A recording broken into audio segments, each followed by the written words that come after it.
Chaplain Baker, you have a very, very special role at the hospital. What does a hospital chaplain do? I bet there's a lot of people think they know what you do, but Right. yeah, would you share with us today? Be happy to. So, my day can be very varied, and I tell people I work with staff just as much as I work with patients and I bet family you members. do. And so I'm happy to do that. And I think there's a bit of a difference for a chaplain from what most people would know as a pastor or reverend of a church.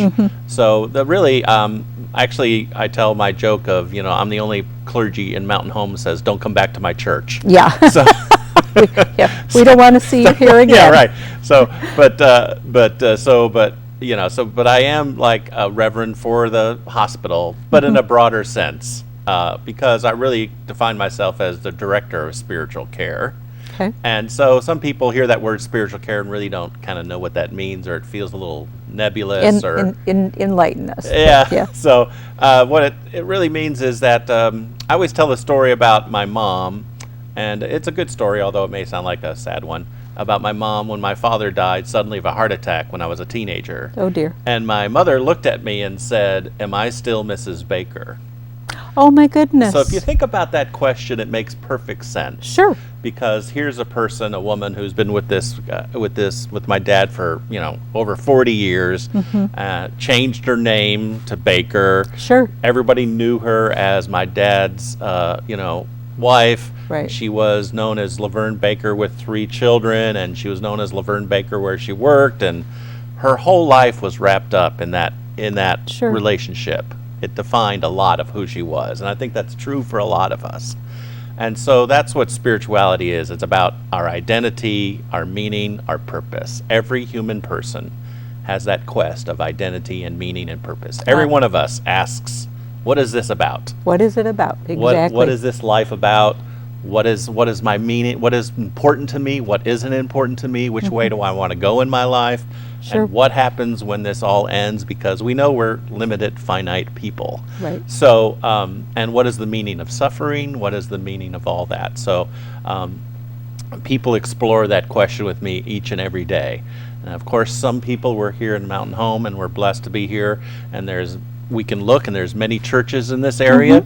So for many people, their religion is very important to them, and that's great. And in that sense, my job is to make sure that if they want to remain connected to their chosen church, that's what I help them do, remain connected to that. If they have someone who's really important to them, that their pastor, their clergy, whoever he or she may be, I make sure that they know that they're in the hospital and they would like to see them, and I make that contact. That's great. So that's really important because, a big part of my role is not to be someone who's going to convert or convince.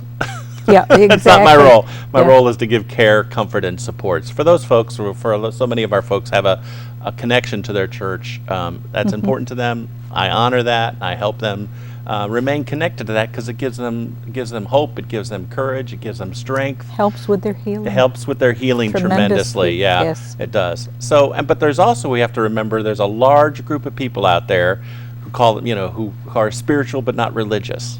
Okay. We have that, I don't know if some people have been seeing the Pew Research Forum that's been going on for over 50 years. And the last year they did the research was the first time in our history of America that more people define themselves as spiritual than religious. More people said they were not a member of a chosen tradition or church.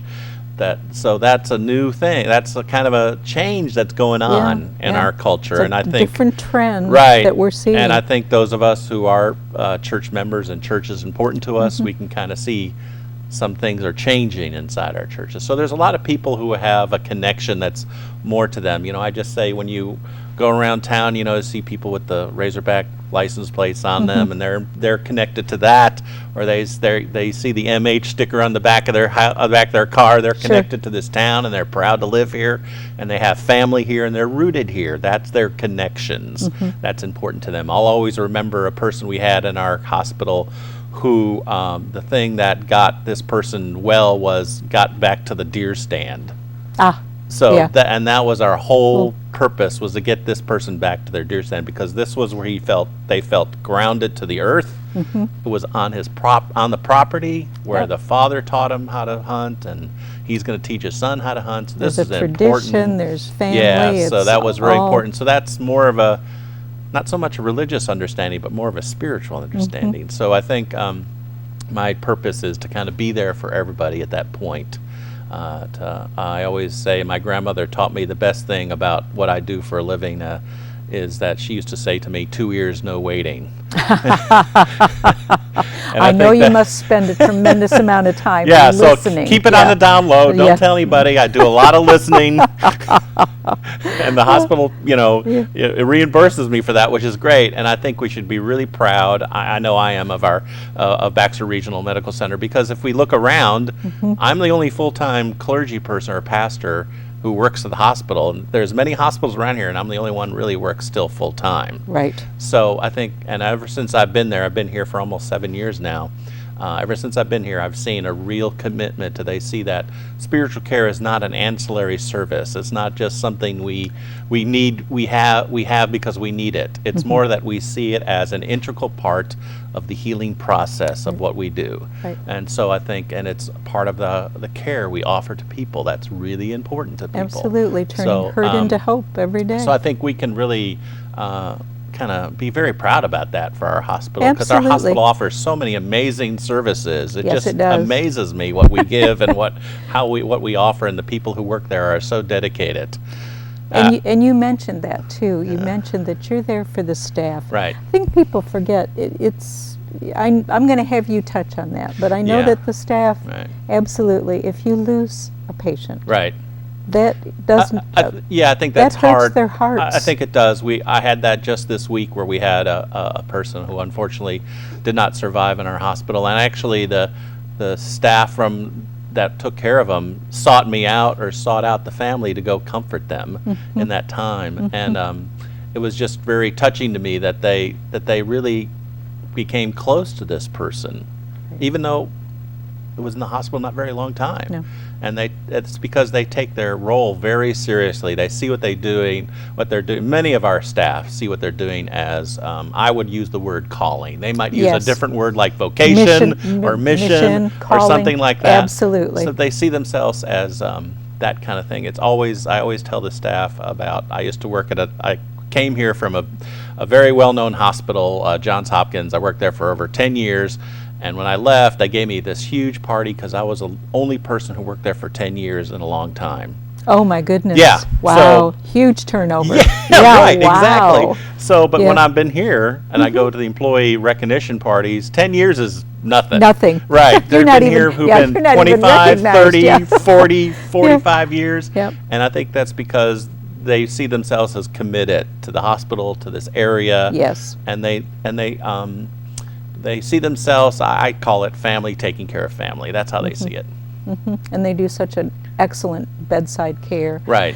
And you get to see, by being on the floors, being on the units with the nursing staff, more so than many of us, get to see firsthand that they're always keeping themselves ahead of the curve as far as education, learning, new technologies that are coming along, and nursing has changed tremendously with the technology age. It really has. So, and I think also one of my roles at the hospital that I've been really proud of is to be on the service council, and it's made of frontline folks, and we're just all about improving that patient family-centered care. Right. Always trying to make it better. Always trying to make it better, and it's always amazing to me that the nurses always have incredibly great ideas about how we can, connect with folks in a better way, how we can make sure that when they're with us, that they feel heard, that they know that someone is listening to them, that they know that someone is hearing the needs and their wants, and that somebody is with them to help them kind of guide them through the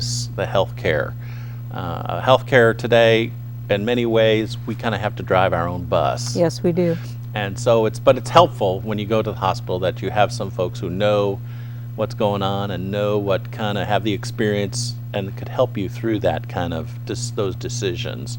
That's one of the things I do a lot, is kind of sit down with folks and help them kind of choose navigate through what they want for their care, because it's all about quality more than quantity of days. It's all about quality, how I want my life to be, how quality I want my life to be, how I want to remain independent, I want to keep doing the things I've been doing, and remain connected with my family. So that's all important to people. So how can we help them do that? Yep. And I know with serving on the service council with you, what a great job you do. Well, thanks. And it's amazing what is done at that hospital each and every day on behalf of the patients, the staff, the co-workers. We do a whole lot and do a good job at it. Yeah, and I love the fact that Ron Peterson, you know, our CEO, our president, sends out little email messages of stories from the heart that came from the service council, where we kind of tell little quick stories about how folks are caring for other folks. And it's amazing, there's not a week that goes by